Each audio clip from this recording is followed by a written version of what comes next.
For thousands of years, the few have used knowledge as power to control the many and profit from their ignorance. Over hundreds of generations, the masses have outsourced their thinking and unquestioningly consumed products of deception.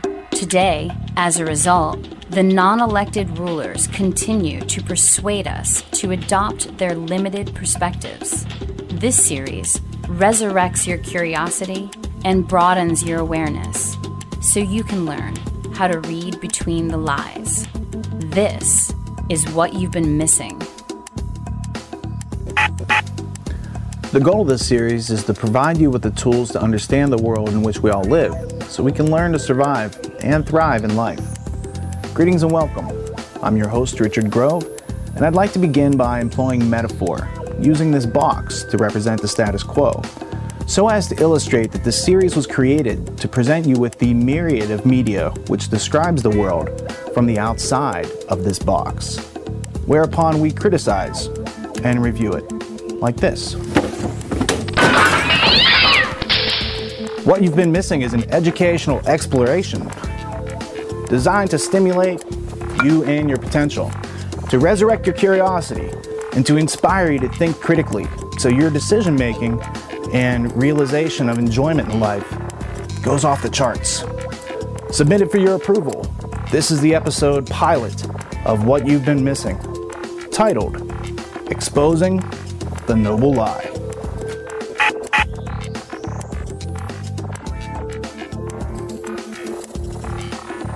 We've got a lot to catch up on, and here's why. Our research over the past 7 years has uncovered the following 3 facts. 1. That the systematic form of critical thinking upon which the Western world was built was taken out of our education system in the 19th century. 2. As a consequence of our education system being censored, those of us born in the 20th century were easily shaped, conditioned, and manipulated by sophisticated forms of propaganda and public relations, leaving us in a world based on illusions of knowledge and not actually knowledge itself. And 3, as a consequence of points 1 and 2, those of us inhabiting the 21st century are faced with problems that seem to be unsolvable and pressures and responsibilities for which we are not educated to be successful at resolving. There is a curse on mankind. It is a curse so well known that we never talk about it, we never discuss it. It is a curse that says that you and yours will never rise. Your grandchildren are serfs, their grandchildren will be serfs. You are a shoemaker, your grandchildren will be shoemakers. And my heel will always be on your neck.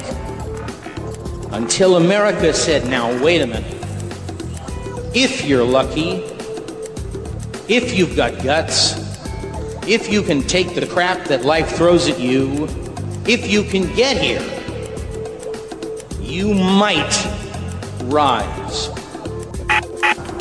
Hey, Mr. Pants. Come on in, Mr. Pants. Pants.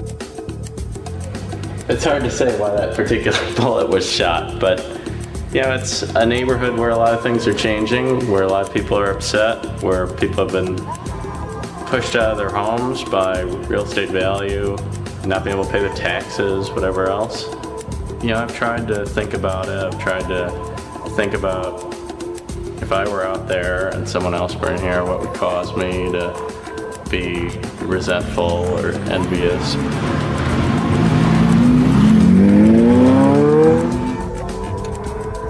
The south side of Chicago is one of the poorest inner city communities in America. But now rich people are moving in and creating some serious changes in the neighborhood. What used to be housing projects are suddenly condos, and you wonder what impact you're having on the city and who lives here, who can afford to live here.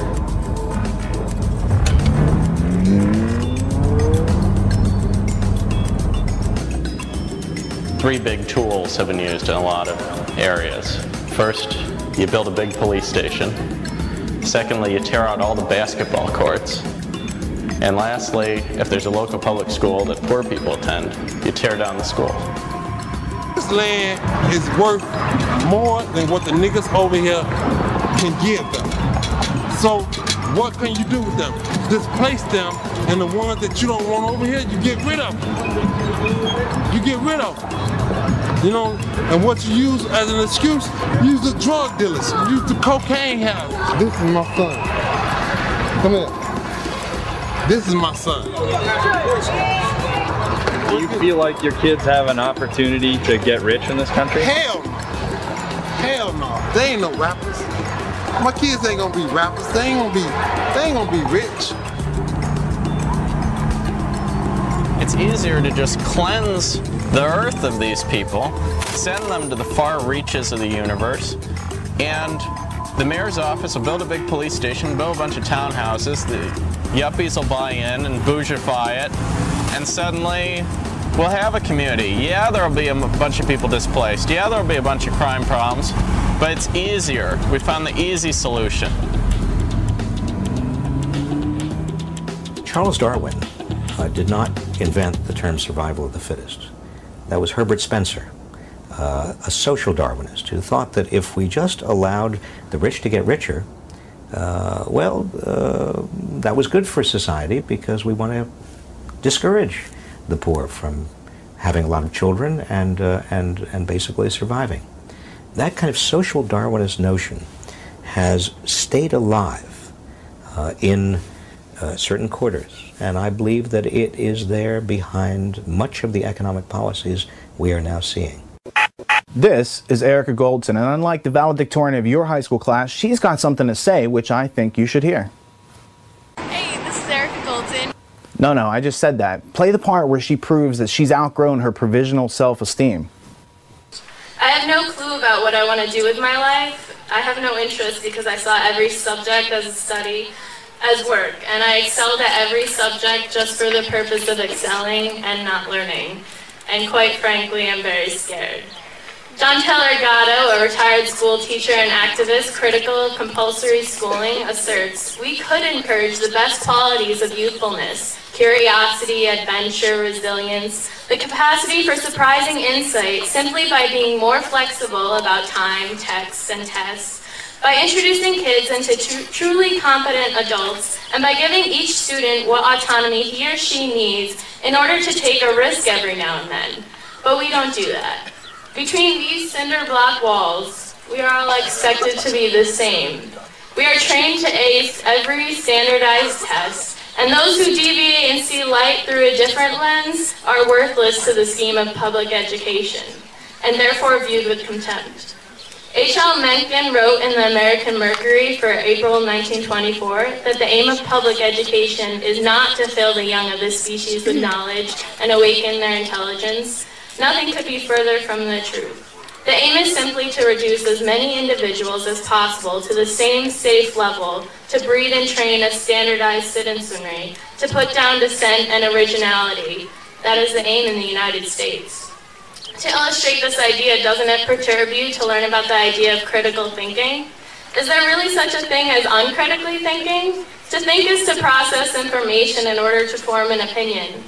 But if we are not critical when processing this information, are we really thinking? Or are we mindlessly accepting other opinions as truth? I must retrain myself and constantly remember how insane this ostensibly sane place really is. And now here I am in a world guided by fear, a world suppressing the uniqueness that lies inside each of us. A world where we can either acquiesce to the inhuman nonsense of corporatism and materialism or insist on change. We are not enlivened by an educational system that clandestinely sets us up for jobs that could be automated, for work that need not be done, for enslavement without fervency for meaningful achievement. We have no choices in life when money is our motivational force. Our motivational force ought to be passion, but this is lost from the moment we step into a system that trains us rather than inspires us. We are more than robotic bookshelves, conditioned to blurt out facts we were taught in school. We are all very special. Every human on this planet is very special. So aren't we all deserving of something better? Of using our minds for innovation rather than memorization, for creativity rather than futile activity, for rumination rather than stagnation? We are not here to get a degree to then get a job so we can consume industry-approved placation after placation. There is more and more still. The saddest part is that the majority of students don't have the opportunity to reflect as I did. The majority of students are put through the same brainwashing techniques in order to create a complacent labor force working in the interests of large corporations and secretive government. And worst of all, they are completely unaware of it. I will never be able to turn back these 18 years. I can't run away to another country with a different education system, perhaps meant to enlighten rather than condition. This part of my life is over, and I want to make sure that no other child will have his or her potential suppressed by powers meant to exploit and control. It's as if she's describing, what's that phrase? What we've got here is failure to communicate. It would then appear that to solve the problems that we all face as human beings, we need to do some learning, communicating, and collaborating. So let's start to figure out how we can apply our minds and a systematic form of critical thinking to start solving our problems so that we can have less of this. Depopulation should be the highest priority of foreign policy towards the Third World. Henry Kissinger, 1974.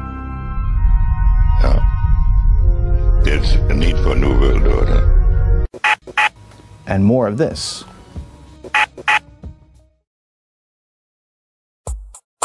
From the time of the cavemen all the way until today, humanity continues to exist because each generation of people has produced another generation to replace itself. Scientists have figured out how many people need to be born each generation to replace the generation before. That number is 1 person per person. All things being equal, this creates perfect demographic balance. Since women are the only ones who can have children, replacing every person on Earth means each woman needs to have 2 children, one to replace her, and the other to replace the man, who cannot have children. The total fertility rate is the average number of children each woman in a society is having. This number shows us if a society is growing or shrinking. In developed countries, the replacement rate birth rate is 2.1 children per woman. This will keep the population stable, but even that is assuming that every woman has children and that there are no wars, famines, or disease.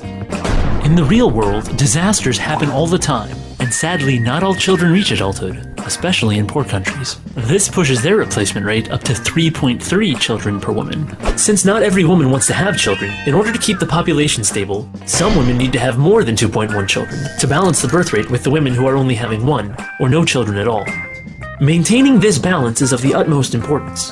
If society does not at least replace itself every generation, human numbers begin to fall exponentially. Economic and social problems appear as elderly people retiring begin to outnumber young people entering the workplace. This is already happening all over the developed world. Many of the world's nations are only barely replacing themselves, while a growing majority have birth rates below replacement, some as low as 1.8 or even 1.2 babies per woman. Many societies are facing a very real danger: extinction.